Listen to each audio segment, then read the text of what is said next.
Mon cher, la maman. Bonsoir les amis. Bonjour, bon après-midi, dépendamment de votre position, les amis. Venons s'affairer un peu. En tout cas, venons s'affairer. Venez, on va s'affairer. Dao a répondu si a fait des audios entre lui et puis Boubou Sissi là. Il a répondu, écoutez. Monsieur le Président, depuis environ une semaine, circule sur les réseaux sociaux un enregistrement d'une prétendue conversation entre l'ex-premier ministre du Mali, Boubou Sissé, et une personne. Certains ont reconnu votre voix. On entend des critiques sur la junte malienne. Alors une question toute simple. Oui. Est-ce que cette conversation est authentique? Est-ce que c'est vous avec vous? Peut-être il faudrait me la faire écouter, comme ça je pourrais vous le dire. Elle a beaucoup circulé et on a... Vous savez, moi je ne suis pas un adepte des réseaux sociaux. Hein. C'était quand ça? Il y a environ une semaine. Bon, mais envoyez-le-moi, je pourrais vous répondre. Parce que... Moi je parle à tout le monde. À Boubou Sissé, à Boubé Maïga, à Simi Goïta, tout le monde. Parce que je trouve que c'est comme ça que nous allons arriver à les rapprocher et à sortir de cette situation. Donc au moins Dao n'est pas en train de dire que Christian est en train de mentir, les amis. Au moins pour une fois, Dao est en train de dire que j'ai parlé à tout le monde. Donc si vous avez entendu quelque chose, ça peut être moi, comme ça peut ne pas être moi. Mais au moins Dao n'a pas dit que c'est pas lui. En tout cas cette fois-ci là, Dao était prudent. Dao était prudent. Mais Dao me connaît Christian, les amis. Mais Dao me connaît Christian, lui il est étonné jusqu'à il se dit, attends, il fait doucement. Parce que Christian là, ce qu'il fait là, c'est pas normal. Donc au moins pour une fois, Dao n'a pas, voilà. Ok, vous laissez écouter la suite. Parce que mais bon. les autorités maliennes savent que j'ai la plus grande considération pour elles.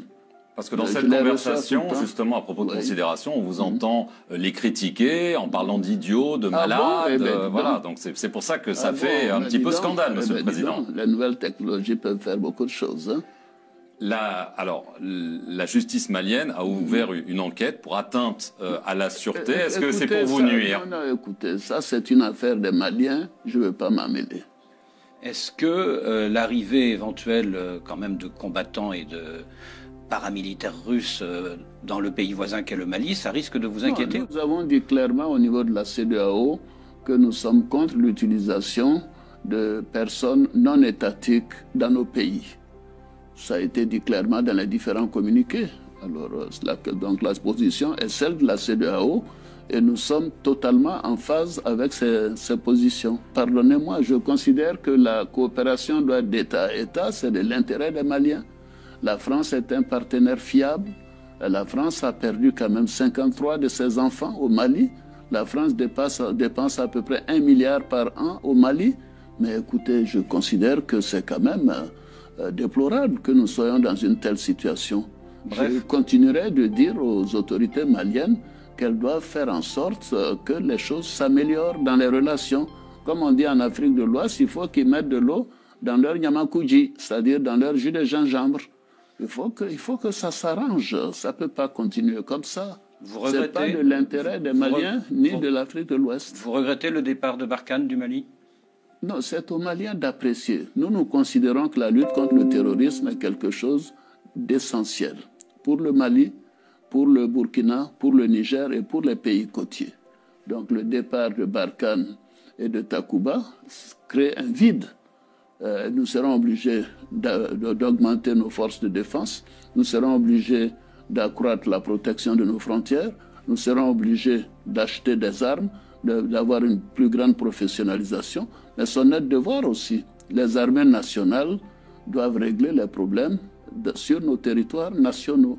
Et c'est cela notre philosophie, et nous ferons en sorte que cela soit. Et nous prendrons toutes les mesures possibles, même si nous devons dépenser 2 ou 3 ou 4% du PIB sur les dépenses militaires, nous le ferons pour notre protection. Parce que sans sécurité, il n'y aura pas de développement. Alors, je vais en venir à un autre de vos voisins qui a également connu un coup d'État, le Burkina Faso, c'était le 24 janvier dernier.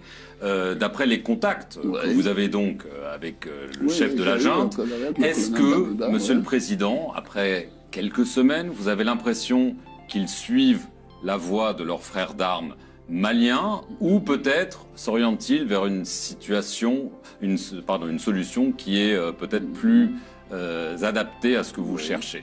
Non, mais moi j'ai parlé au colonel Damiba. D'abord, je me préoccupais de l'intégrité physique et de la sécurité du président Roch Kaboré.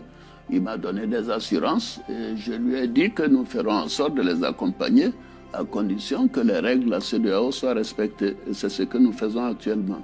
Je souhaite que cela se fasse, bien sûr. Les premiers indices sont plutôt favorables, vous diriez? Mais je n'ai eu que 2 conversations avec lui. C'est un peu tôt. Mais je souhaite effectivement que nous puissions trouver une solution rapidement pour ne pas en arriver à des sanctions financières et économiques pour le Burkina. Vous avez mentionné le président Kaboré, il n'est toujours pas libre de ses mouvements. Non, nous travaillons à cela. Vous avez obtenu des garanties? Je ne suis pas la CEDEAO, mais en tout cas, j'ai plaidé. Et le président m'a donné des assurances que son médecin le voit tous les matins, sa famille également. Et je suis rassuré par ce qu'il me dit et par conséquent, nous suivrons cette question.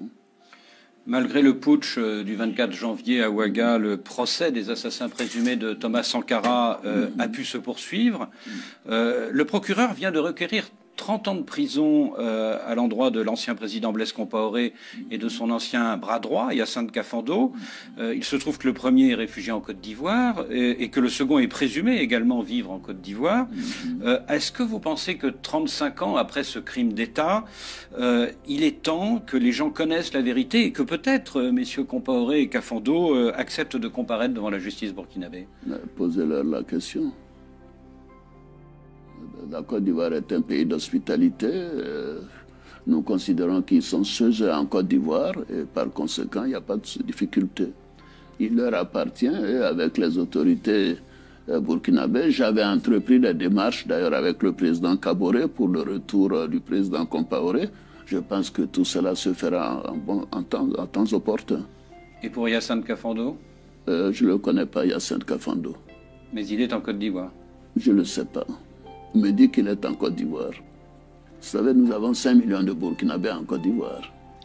Certains estiment que, comme en Guinée-Conakry, ce sont les 3e mandats qui ouvrent la porte à des putschs militaires et certains pensent évidemment à votre 3e mandat de 2020. Non, ce n'est pas mon 3e mandat, c'est le premier mandat de la 3e République. Vous le savez bien, vous deux particulièrement, vous m'avez interviewé à Abidjan. La constitution ivoirienne a été votée en 2016. J'étais candidat en 2020. Et j'avais dit que je ne serais pas candidat, mais cela ne veut pas dire que je n'étais pas éligible. Alors, écoutez, des circonstances exceptionnelles m'ont amené à être candidat, mais aujourd'hui, je suis soulagé de l'avoir fait. C'était une décision difficile pour moi, pour des raisons personnelles. Maintenant, c'est fait, la Côte d'Ivoire est en bonne marche. Et je suis soulagé et je continuerai de faire mon travail pour que la Côte d'Ivoire tienne bon et que nous continuions de faire des progrès importants au plan économique et social. Et est-ce que de nouvelles circonstances exceptionnelles pourraient vous conduire à être à nouveau candidat en 2025? Les circonstances exceptionnelles se posent exceptionnellement, cher monsieur. Donc, en ce qui me concerne, tout le monde sait quelle était ma décision. Je l'ai annoncé au mois de mars pour des élections qui devaient avoir lieu en septembre. Alors, donc, je n'ai pas de problème à me faire. Vous savez, j'occupais quand même des fonctions importante avant de rentrer en politique. Je ne suis pas à la recherche d'un job à 80 ans. Donc en 2025, vous ne serez plus candidat? Non, écoutez, laissez tomber cela. En 2025, nous verrons bien. Donc Dao en train de nous dire qu'il protège des ressortissants burkinabés en Côte d'Ivoire. Mais par contre, il y a toujours les prisonniers politiques en prison. Et voilà notre frère Blé Goudé qui est là-bas, qui ne peut pas rentrer. Il est là-bas, il ne peut pas rentrer. Yako, vraiment. Avant d'aller balayer chez ton camarade, il faut balayer chez toi d'abord. Ta maison est sale jusqu'à... Mais c'est toi qui laisses pour toi et puis tu dis tu vas aller balayer la maison de quelqu'un d'autre. Ça n'a pas de sens. D'abord, quand même, il faut revoir. Il y a trop de prisonniers politiques en Côte d'Ivoire. Tes enfants, tes petits-enfants sont en exil. Il faut les laisser rentrer. D'abord, aïe Sabari. Aïe Sabari, il faut les laisser rentrer. Aïe Sabari. Laisse les gens sortir de prison maintenant, c'est bon. Donc, si c'est moi, je vous laisse, les amis, je vous laisse. Et tu es nouveau par ici. En tout cas, bonne arrivée, merci d'être là. Et je dis merci beaucoup aux anciens. Et que Dieu continue de vous bénir. Les amis, on se dit à tout à l'heure. Bye bye, les amis, bye.